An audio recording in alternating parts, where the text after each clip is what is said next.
ก็ขึ้นหน้าจอ แล้วเราจะขายเป็นวิดีโอแล้วเราก็จะแบบเอาไปลงในไลน์ในที่ตึกอะไรอย่างเงี้ย เวลาเปิดการใช้งานเครื่องก็อย่าลืมต่อแอร์กับต่อออกก่อนนะครับก่อนการใช้งานครับเราก็มาดูกันว่าเครื่องนี้แตกต่างกับเครื่องอื่นยังไงบ้างนะครับนี่มีเครื่องการิเลโอไหมครับ เคยใช้ เคยใช้งานอยู่นะครับ ใช่ใช่ อันนี้ก็จะเป็นรุ่นพี่ของการิเลโอก็จะเป็นรูปแบบใหม่เทคโนโลยีใหม่นะครับใครมีข้อสงสัยระหว่างการสอนการใช้งานก็สามารถสอบถามได้นะครับนี่ก็เวลาเราเปิดหน้าจอการใช้งานเนี่ยอันนี้ก็คือหน้าจอนี้ครับหน้าจอสแตนด์บายคือเครื่องช่วยหายใจของเราเนี่ยต้องทำอะไรเป็นบ้างนะครับ1คาลิเบรตได้2คือการเซตติ้งเครื่องได้3ดูการติดตามผลได้แล้วก็4การปรับตั้งอะลามได้นะครับในส่วนของเซอร์กิตก็ทางศูนย์เครื่องมือแพทย์เป็นผู้ต่อให้อยู่แล้วใช่ไหมครับผมที่นี่ ตัวเอง ต่อกันเอง ต่อเอง มีต่อ ต่ กั อน เอ เอง งบ้างส่วนเรื่องมันก็ นี่เราต้องเทสกันต่อกันเองหรือเปล่าผมไม่ต้องแล้วใช่ครับเป็นกันหมดทุกคนยังนะครับ ยัง ใช่ครับโอเคครับขนาดยืดเวลานิดนึงครับ ระหว่างการเทสนะครับต้องมีเทสทั้งหมด2อย่างนะครับ1คือ Forenser Test 2คือ Kindness Test นะครับถ่ายใกล้ๆได้นะครับ ถ่ายก็ได้ จริงๆมาดูใกล้ๆกันก็ได้ครับผม เร็ว เพราะว่าอยู่ไกลเกินไปอาจจะมองไม่เห็นครับผมอยู่ห่างไกลเกินไปไม่ดี ใจแล้วเนี่ยสาระเงิน ครับ Forenser Test เรากดตรงนี้นะครับกลับด้านด้วยอันนี้ก็สายสีขาวต่อกับช่องพอร์ตสีขาวนะครับสายสีฟ้าต่อกับพอร์ตช่องสีฟ้านะครับ แล้วก็เครื่องก็จะทำการคาลิเบรตให้ ถ้าคาลิเบรตผ่านจะมีวันเวลาวันที่นะครับ แล้วก็ติ๊กถูกสีเขียวบอกนะครับ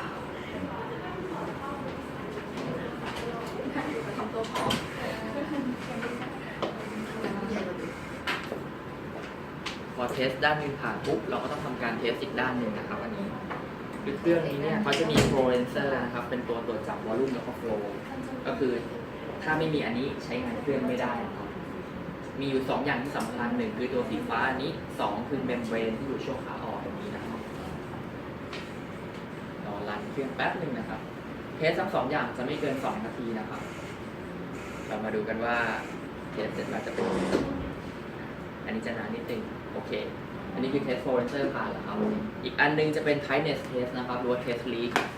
เรากดตรงนี้1ครั้งแล้วเครื่องก็จะทำการรันนะครับเราก็หาอะไรอุดก็ได้นะครับอันนี้จุกอุดก็ได้หรือว่าใช้มืออุดก็ได้นะครับถ้าเกิดว่ามันไม่มีรอยลีกเนี่ยมันก็จะใช้เวลาแป๊บเดียวครับครับรันแป๊บหนึ่งโอเคเสร็จแล้วไม่เกิน2นาทีนะครับถ้าเกิดว่าเราต่อถูก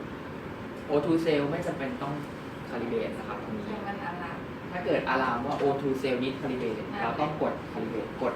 แล้วมันก็จะรันครับผม อาราตลอด อะลามตล ไม่ อด ถึงขนาดใช้งาน ขณะใช้งานมันแจ้งเตือนว่า โอทูนี้ O2 cell need calibrate เราต้องกดครับผมกดตรงนี้1ครั้ง ไม่ถึงเข้าไปตรงนี้ เข้าไปตรงนี้นะครับ test and calibrate เหมือนกันครับกดตรงนี้1ครั้งแล้วเครื่องจะทำการรัน คือไม่เข้าใจว่าใช้งานคนไข้อยู่มันคาลิเบรตได้ก็เลยทำอะไรไม่เป็น อ๋อได้เหมือนกันครับ โอ้ ก็คือเวลามันร้องแจ้งเตือนตรงเนี้ย ใช่ เราสามารถกดเพื่อ calibrate ได้ หรือว่าเราจะกดเพื่อจะ off O2 cell ให้มันไม่อะลามได้ ถ้าเราจะ off ไม่ให้มันอะลาม เรากดไปที่ sensor on off นะครับ แล้วก็กด off ไปตรงนี้ มันก็จะไม่อะลามนะครับ แต่ว่าเราจะไม่รู้ว่าขณะนี้ผู้ป่วยได้รับออกซิเจนกี่เปอร์เซ็นต์ครับตอนนี้ กดตรงนี้ใช้งานตามปกติ อันนี้คือการ calibrate ครับ มีใครสงสัยตรงไหนไหมครับ calibrate โอเค งั้นต่อไปการเซตติ้งเครื่องนะครับ เราดูด้านขวาบนสุดนะครับ ตรงนี้จะเป็นโหมดการใช้งาน แล้วก็ขนาดนี้ใช้งานเป็น adult นะครับ เวลาเราเลือกโหมดการใช้งาน เราเลือกตรงนี้ หน้าจอเขาจะเป็น touch screen นะครับ สมมุติเลือกเป็น PCV กด continue เพื่อเริ่มการใช้งาน ปรับค่า setting กดปุ๊บแล้วก็หมุน ถ้าเป็นสีส้มอยู่ต้องกดออกนะครับ สมมุติหมุนการใช้งาน ปรับเป็น1วินาทีแล้วกันนี่แล้วก็กด confirm เพื่อยืนยันการใช้งานและท้ายสุดก็ start เพื่อเริ่มต้นการใช้งานนะครับนี่จะเป็นหน้าจอการใช้งานของเขาครับนี่อาจจะสูงเกินไปลืมคิดเอาลงมานิดนึงแล้วกัน สามารถปรับหมุนซ้ายขวาได้นะครับอันนี้ แล้วก็ปรับขึ้นลงได้ อันนี้คือหน้าจอการใช้งาน ด้านซ้ายคือการติดตามผลผู้ป่วยด้านขวาคือการเซตติ้งเครื่องนะครับเราสามารถกดเปิดเพิ่มพารามิเตอร์อื่นๆได้นอกจากพารามิเตอร์หลักทั้งหมด5ค่านะครับแล้วก็ตรงนี้เป็น waveform pressure แล้วก็ flow นะครับก่อนการใช้งานถ้าใครยังไม่คุ้นก็แนะนำให้มาลองใช้งานเครื่องก่อนใช้งานกับผู้ป่วยนะครับตรงนี้การเปลี่ยนค่าเซตติ้งจะอยู่ด้านขวานะครับแล้วก็เราสามารถปรับระหว่างการใช้งานได้แล้วหลังจากนั้นเราก็ดูการปรับเซตติ้งอะลามนะครับอะลามจะอยู่ด้านขวาล่างตรงนี้เหมือนกันเราก็ปรับ High Alarm Limit ตรงข้างบนตรงนี้ Low Alarm Limit อยู่ข้างล่างนะครับสามารถปรับเสียงถ้าเกิดเสียงมันเบาเกินไปหรือดังเกินไปก็ได้แต่ปรับลิงโทนเข้าออกไม่ได้นะครับปรับเพลงไม่ได้แล้วก็เครื่องนี้เนี่ยจะมีแบตเตอรี่ในเครื่องนะครับประมาณ1 ชั่วโมงครับผมแต่ว่าถ้าเกิดว่าใช้งานไปนานๆอาจจะไม่ถึงก็ได้ครับก็ขึ้นอยู่กับว่าเราใช้งานมันนานมาแล้วแค่ไหนเพราะไซเคิลในการชาร์จแบตเตอรี่ก็จะค่อยๆลดลงไปเรื่อยๆนะครับแล้วก็เวลาที่เราต้องการดูการติดตามผลผู้ป่วยนะครับคือเครื่องนี้เนี่ยมันจะมีค่าต่างๆเยอะมากเราดูที่ monitoring นะครับด้านซ้ายล่างมันจะมีค่าต่อนี้สามารถดูได้จากตรงนี้นะครับและในส่วนของกราฟิกเราสามารถปรับได้ถึง3รูปแบบนะครับ waveform ที่เป็น pressure หรือ flow อย่างเดียวหรือว่า waveform ที่จะมี intelligent panel ด้วยก็คือภาพที่บอกถึงปอดคนไข้หรือว่า when status ก็คือเป็นสถานะที่ใช้ประกอบในการวินิจฉัยผู้ป่วยได้นะครับนี้เราสามารถปรับเพิ่มก็ได้เป็นทั้ง4แบบนี้ครับเราสามารถกดไปที่หน้าจอเพื่อเลือกปรับก็ได้ครับเลือกปรับเป็นตรงนี้เราต้องการดูลูป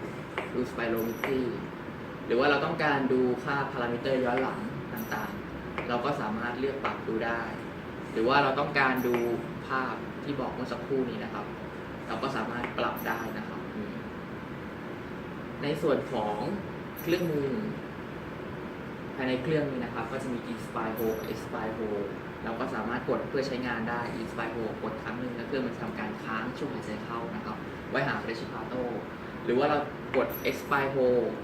กดค้างเพื่อหา Negative Inspiratory Force นะครับหรือ NIF ก็สามารถใช้งานได้เหมือนกันนะครับสำหรับเครื่องนี้ก็จะมีฟังก์ชันอีกฟังก์ชันหนึ่งเพิ่มเติมขึ้นมานะครับเป็นฟังก์ชันออกดีกว่าแล้วก็มีเป็นบางตัวเขาก่อนไปถึงถ้าเครื่องไหน on PV2 ได้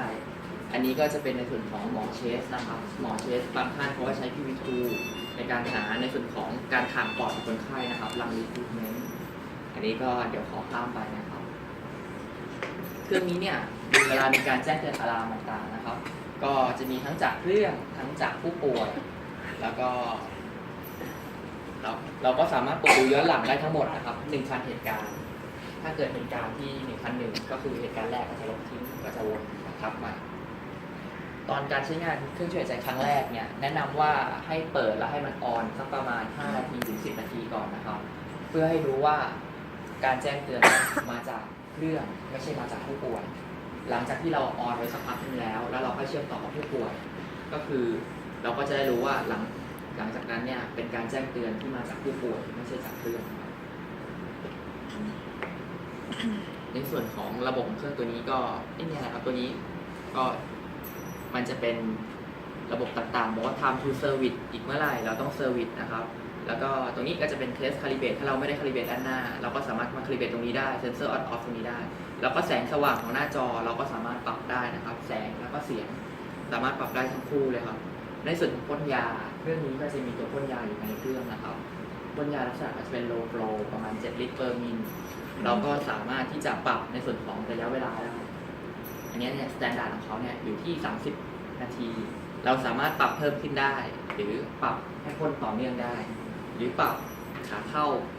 อย่างเดียวก็ได้ขาออกอย่างเดียวก็ได้หรือทั้งขาเข้าและขาออกก็ได้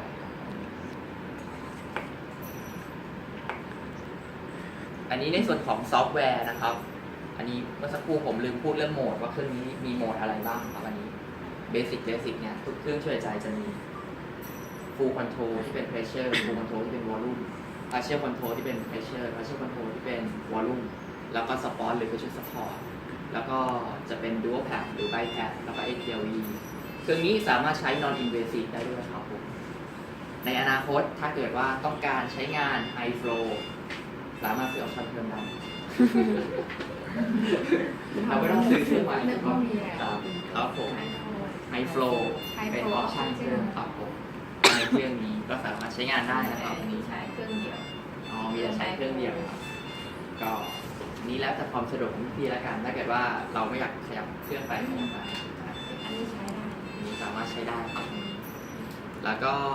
ตัวนี้เนี่ยก็จะมี ใช้ได้หมายถึงต้องซื้อออป ต้อง ชั่น ซื้อออปชั่นเพิ่มครับ ซื้อออปชั่นใช้ได้เลย ถ้าเป็นรุ่นท็อปก็สามารถใช้ได้เลยครับ แต่รุ่นนี้เป็นลองท็อปครับ G5 ถ้าตัวท็อปจะเป็น S1 ครับผมเป็นซุปเปอร์ เท่าไหร่นะคะ S1 เหรอครับน่ แสดงว่าของเราไม่ได้ซื้อตัวท็อปมาใช่ไหม เก้าครับ ตัวนี้เท่าไหร่คะ ตัวนี้เหรอครับ ตัวนี้ แสดงว่าของเราซื้อมาแต่ลองท็อป อันนี้คือลองท็อปครับผม ตัวนี้แหละครับประมาณ1.5 ล้านของเราก็โหมดการใช้งานก็จะมี CMV ที่จ่ายเป็น Pressure แต่การันตี Volume เรียกว่า PLVC หรือ Auto Flow สำหรับบางเครื่อง แต่เครื่องนี้จะเรียกว่า APV CMV คือเรื่องของชื่อเนี่ยมันติดกับลิขสิทธิ์ทางการค้านะครับ แต่เราสามารถรู้ได้จากไหน รู้ได้จากการที่เรากดเข้าไปดู และดูที่ค่า Control มันจะคล้ายๆกันครับ ถ้าเป็น Volume ปกติ Volume แท้เนี่ยเราปรับ Flow Pattern ได้ปรับ Peak Flow ได้ แต่ถ้าเกิดว่าเป็น Volume ที่จ่ายเป็น Pressure แต่การันตี Volume จะไม่มี Flow Pattern ที่เราปรับครับตรงนี้เขาจะพยายามจ่ายเป็น Pressure ที่ต่ำที่สุดแต่การันตี Volume ตามที่เรากำหนดไว้ครับตรงนี้ VCMV Adaptive Pressure Ventilation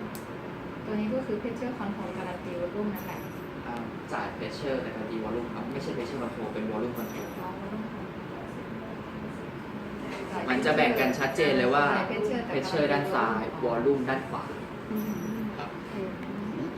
อันนี้มีข้อสงสัยตรงไหนไหมครับ แล้วก็โหมดที่เป็นจุดเด่นของเครื่องช่วยหายใจของ Hamilton นะครับ จะเป็น ASV ครับ Adaptive Support Ventilation อันนี้เนี่ยสามารถใช้งานได้ตั้งแต่เริ่มต้นการใช้งานเครื่องจนถึงวีลิ่งคนไข้ได้ครับ อันนี้เดี๋ยวผมขอพูดนิดนึงแล้วกันครับ ตัวนี้เหรอคะ ครับผม ASV กราฟิกเราสามารถปรับให้เป็นปกติก็ได้ อันนี้พิเศษยังไงนะ ASV ASV สามารถใช้งานได้ตั้งแต่ผู้ป่วยเริ่มเข้ามายังหายใจเองไม่ได้ จนถึงผู้ป่วยออกทิวครับที่นี่ถามว่าเรารู้ได้ไง คือตัวกราฟของเขาเนี่ยจะมีบอกอยู่ว่าขณะนี้ผู้ป่วยหายใจได้เองเนี่ยเป็น F response ตอนนี้เป็น0 F control และท้ายสุดก็จะเป็น pressure inspire ถ้าขณะนี้เนี่ยผู้ป่วยยังหายใจเองไม่ได้เราก็ทำการเชื่อมต่อเครื่องทำการจ่ายให้กับผู้ป่วยตอนนี้ pressure อยู่ที่ 18 หรือ 19 เรทของเครื่องอยู่ที่ 12 ก็คือเครื่องทำการช่วยเหลือผู้ป่วย 100% แล้วเราก็สามารถสมมติว่าผู้ป่วยหายใจได้เองบ้างแล้วเล็กน้อย เครื่องจะปรับลดเองอัตโนมัติครับ ปรับการช่วยเหลือลงเองอัตโนมัติ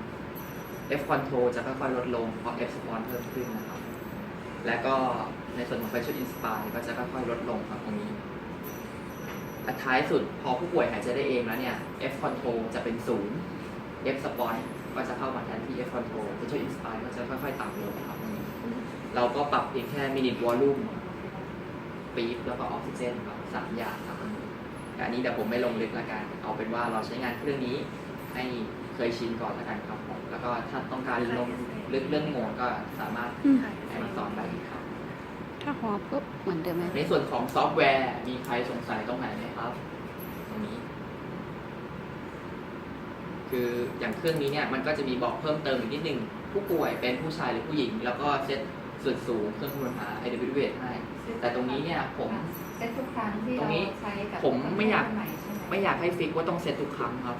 ถามว่าตรงเนี้ยมันมีไว้เพื่ออะไรครับ มันมีไว้เพื่อคำนวณหา tidal volume ที่เหมาะสมกับคนไข้ สมมุติว่าเราเซตติ้งไว้8 cc per กิโลหรือ10 cc per กิโลและเราตั้งว่าเป็นผู้ชายหรือผู้หญิงสูงเท่านี้ เขาจะเอา IW weight ตรงนี้ไปคูณกับ8 cc per กิโลแล้วพอเวลาเราเซตติ้งหมดของ volume เนี่ยเราจะได้ tidal volume ที่เหมาะสมมาเองโดยที่เราไม่ต้องเซตแต่ส่วนมากแล้วเนี่ยการออนในวอร์ด ICU หรือ CCU คุณหมอจะเป็นคนออเดอร์มาอยู่แล้ว พอคุณหมอออเดอร์มาปุ๊บเราเซตในส่วนของที่คุณหมอออเดอร์ก็คือไม่ต้องสนใจตรงนี้ก็ได้ครับอันนี้ตามทันนะครับโอเคครับก็แต่ถ้าตรงเนี้ย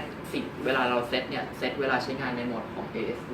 หลักๆครับตรงนี้เพราะว่า ASV เขาจะเอาตรงเนี้ยไปคำนวณค่าที่เหมาะสมในการจ่ายให้กับผู้ป่วยตอนแรกๆ และเขาจะเปลี่ยนแปลงไปเองให้ผู้ป่วยได้รับค่าที่เหมาะสมครับคือเครื่องเนี้จะมีจุดเด่นอยู่ประมาณ3อย่างด้วยกันที่แตกต่างกับเครื่องอื่นโหมดที่เปลี่ยนไปตามพยาธิสภาพปอดของผู้ป่วยได้คือ ASV 2คือภาพที่บอกถึงพยาธิสภาพปอดของคนไข้หรือ Dynamic Graph ตัวนี้ภาพอันนี้บอกค่า resistance แล้วก็ค่า compliance ของคนไข้ได้นะครับ resistance คือค่าความต้านทาน อันนี้เป็น resistance inspire คือช่วงขาเข้า ถ้าเกิดว่าคนไข้เนี่ยมีค่าความต้านทานสูง อาจจะเป็น COPD ค่า resistance ตรงนี้ก็จะสูงตามไปด้วย แล้วบริเวณทาเคียตรงนี้มันจะขึ้นเป็นสีแดงนะครับ เราก็จะเห็นได้จากภาพเลย หรือว่ากรณีอื่น สมมติว่าผู้ป่วยกัดคิ้ว บางครั้งเราไม่รู้ว่าทำไม resistance ผู้ป่วยสูงขึ้น เพราะอะไร คืออันเนี้ยมันก็จะมีบอกได้เลยว่าขณะนี้ resistance ผู้ป่วยเนี่ยสูงขึ้นนะ แล้วเราก็ไปสังเกตดูว่าสูงขึ้นเนี่ยเพราะอะไร จากกัดคิ้วหรือเปล่า หรือเพราะว่ามีเสมหะอยู่ภายในบริเวณเซอร์กิตขาเข้าหรือเปล่า หรือเป็นเพราะ condition ของผู้ป่วยนะครับตรงนี้ และนี้ก็สามารถบอกได้อีกว่า compliance หรือความยืดหยุ่นของผู้ป่วยเนี่ยภายในปอดผู้ป่วยเนี่ยสูงหรือต่ำถ้าคนไข้เนี่ยเป็น ARDS ก็คือความยืดหยุ่นของปอดเนี่ยก็จะสูงกว่าปกตินะครับ ก็คือมันก็จะเป็นรูปกลมๆ แล้ว compliance เนี่ยก็จะสูงมาก 80 100 แต่อันเนี้ยเนี่ยเป็นปอดเทียม มันยืดหยุ่นได้ไม่ดีเท่าไหร่นะครับ compliance ก็ต่ำ 16 17 เราจะสังเกตจากภาพได้ว่าเป็นสี่เหลี่ยม แต่ถ้าปอดที่มีความยืดหยุ่นได้ดีเนี่ย มันก็จะเป็นวงกลมนะครับ ก็อันนี้ก็จะเป็นภาพที่ดูแล้วผู้ป่วยเนี่ยปอดที่ไม่มีความยืดหยุ่นเท่าไหร่ ในอีกส่วนหนึ่งนะครับ เวลาเราทำการวีดดิ้งคนไข้เราตัวนี้เครื่องตัวนี้เนี่ยมันก็จะมีตัวเวทสเตตัสตัวนี้มาประกอบในการวีดดิ้งได้นะครับ เราอาจจะเลือกเป็นโหมดของสปอนก่อนนะครับ เพราะว่าโหมดอื่นเนี่ยคือเครื่องทำการช่วยเหลือคนไข้เต็มที่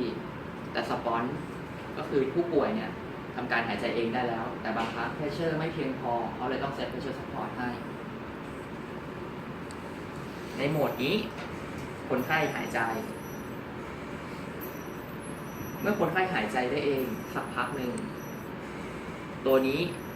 เราจะสังเกตว่ามันมีอะไรบ้างนะครับ อันนี้มีค่าความสามารถในการหายใจ oxygenation ค่าความสามารถในการกำจัด CO2 elimination และท้ายสุดก็คือสปอนความสามารถในการหายใจเองของผู้ป่วยนะครับ เหมือนกับตอนที่เวลาเราทำการวินนิ่งผู้ป่วยในโหมดของสปอนเราต้องเซต pressure support สมมุติเซตเป็น 15 ซนน้ำตอนแรก แล้วค่อยๆลดลงเหลือ 12 เหลือ 10 เหลือ 8 แล้วค่อย on to pitch แต่ว่าเครื่องนี้เนี่ยเขาก็จะมีไอตัว indicator bar ตรงเนี้ยคอยทำหน้าที่ตรงนั้นให้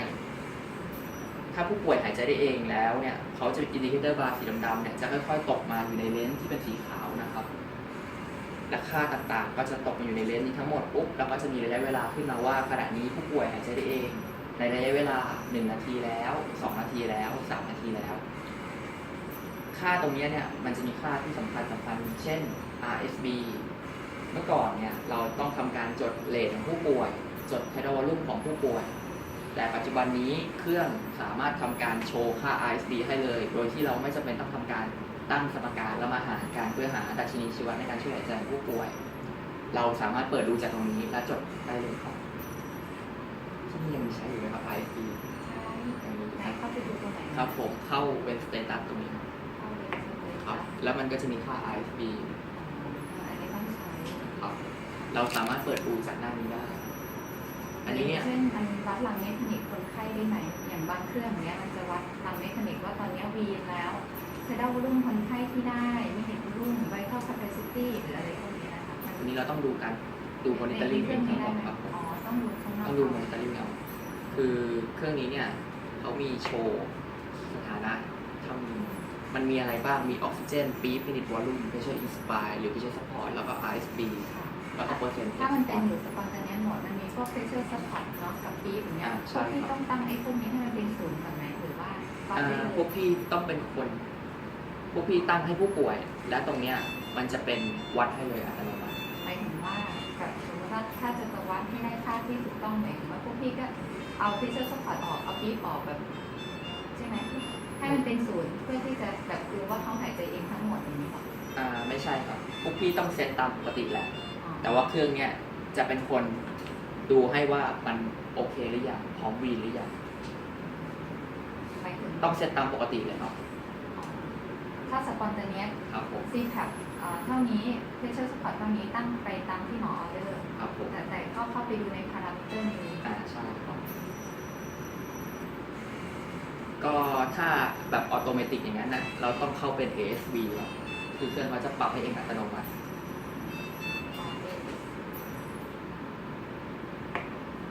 ถ้าอย่างเมื่อสักครู่ที่พี่พูดก็คือ เวลาเราใช้งานเนี่ยเราใช้งาน 100% หรือ 120% ตอนแรก แล้วหลังจากนั้นพอออนเครื่องได้สักพักหนึ่งเห็นว่าผู้ป่วยหายใจได้เองแล้วเนี่ยเราปรับลงมาเหลือ 90 เหลือ 80 แล้วก็เหลือ 70 แล้วดูว่าถ้าผู้ป่วยหายใจได้เองแล้วเนี่ย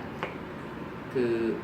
มันก็จะ F response ผู้ป่วยก็จะสูง F control ก็จะต่ำแล้ว pressure inspire ก็คืออยู่ในช่วงประมาณ 8 ถึง 10 ก็คือผู้ป่วยหายใจได้เองแล้ว โดยที่ผู้ป่วยไม่รู้สึกอึดอัดเครื่องมันก็จะไม่แจ้งเตือนอะไร แล้วเราสามารถทำการ EP ได้ทั้งนี้ ASV ผมอาจจะไม่ได้อธิบายเกี่ยวกับตรงนี้เท่าไหร่ PSV ตัวแรกเปอร์เซ็นต์นี่คืออะไรเปอร์เซ็นต์นี่ มินิวอลลุ่ม คิดยังไงอะไร โอเค งั้นเดี๋ยวผมอธิบายหมวด ASV เลยแล้วกันครับ ส่วนใหญ่หมอเราก็ไม่ค่อยได้ตั้งเนาะหมอก็จะ เรามาดูก่อนว่า เรามาดูก่อนว่า ASV เนี่ยมันตั้งอะไรบ้างนะครับ ASV เนี่ยเขาคำนวณมาจากไอตัว IW weight ตรงเนี้ยครับ สมมุติว่าผู้ป่วยเนี่ยเป็นผมนะสูง 170 IW weight อยู่ที่ 66 ผมตั้ง minute volume ไว้ที่ 100% 100% มีความหมายว่า 100 cc per min per kilo อันนี้ต้องคิดนิดนึงครับ100 คูณกับ 66 เท่ากับ 6,600 cc ต่อ 1 นาที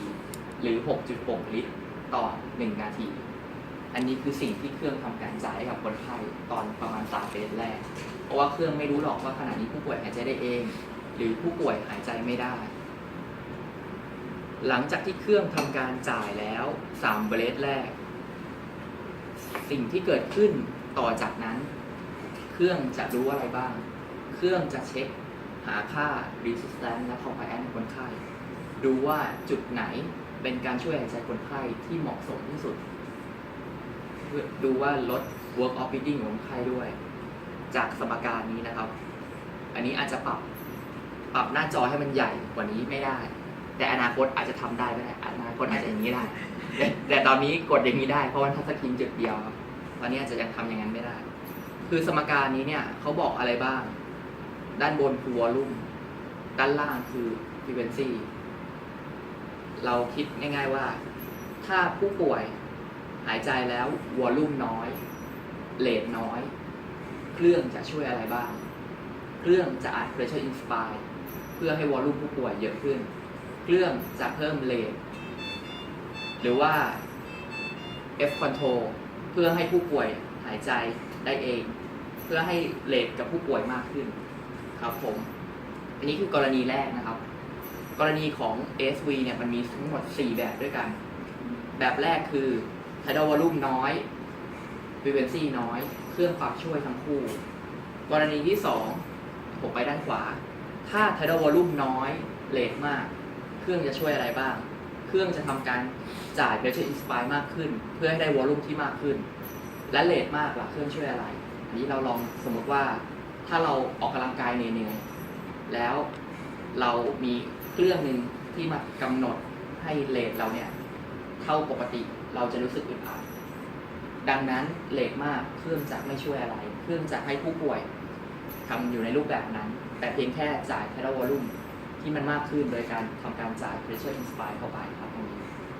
คือเครื่องเขาจะปรับในแต่ละส่วนให้เหมาะสมกับผู้ป่วยนะครับอันดับที่ 3 ถ้า tidal volume มากเรทมาก เครื่องก็จะลด pressure inspire ลง เพื่อให้ tidal volume ที่ลดลง แต่เรทมากเครื่องจะไม่สนใจ และท้ายที่สุดแล้วถ้า tidal volume มากเรทน้อย เครื่องก็จะลด pressure inspire ลง แล้วก็ปรับเรทให้มากขึ้นครับอันนี้คือเครื่องปรับให้เองทั้งหมดโดยอัตโนมัติ สมมุติว่าผู้ป่วยเนี่ยใช้งานเครื่องมาสักพักหนึ่งแล้วเกิดการแอปเนียเครื่องก็จะทำการตีกลับมาเป็นโหมดที่เครื่องทำการช่วยเหลือคนไข้เอง คือง่ายๆคือโหมดนี้เนี่ยเป็นทั้ง PCV PSMV แล้วก็สปอนอันนี้ผมสมมุติให้เห็นง่ายสุดละอันนี้ ตอนนี้ผู้ป่วยไม่หายใจ F response ของผู้ป่วยเป็น0ตอนนี้จะมีแค่ F control จากเครื่อง แล้วก็ pressure inspire จากเครื่อง แต่ถ้าผู้ป่วยทำการหายใจเองมากขึ้น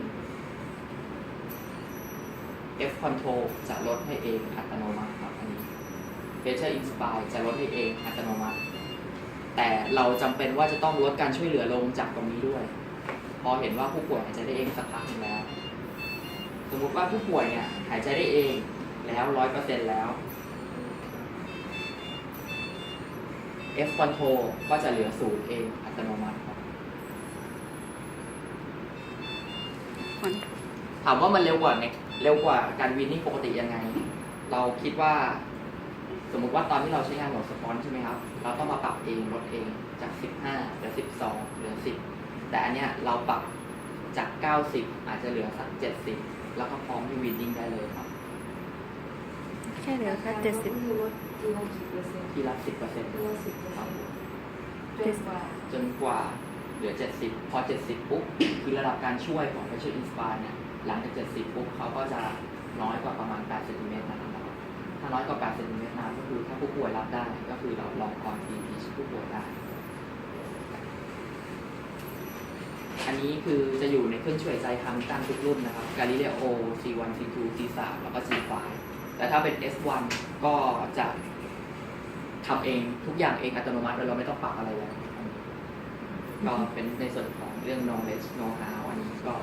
เขาจะมีตัววัด CO2 กับ Z ปรับเองอัตโนมัติทุกอย่างอันนั้นคือในส่วนของ S1 นะครับแต่ว่า G5 ก็จะมีประมาณนี้ครับในส่วนของ PSV อันนี้มีข้อสงสัยตรงไหนเพิ่มเติมเกี่ยวกับโหมดการใช้งานไหมครับในส่วนของซอฟต์แวร์ แสดงว่าเครื่องก็ไม่อะลามแอปเนียใช่ไหมคะ ถ้าเกิดว่าใช้โหมดนี้ ถ้าใช้โหมดนี้ไม่เอาแบบนี้ครับเพราะเครื่องปรับเองครับแต่ถ้าเกิดว่าเราใช้ ไม่ งาน ใช่ โห โห ม ม ด ดอื่ อื่น น มันก็ยังมีอะลามแอปเนี่ยตามปกติครับสมมุติว่าเราใช้สปอร์ตหรือ pressure support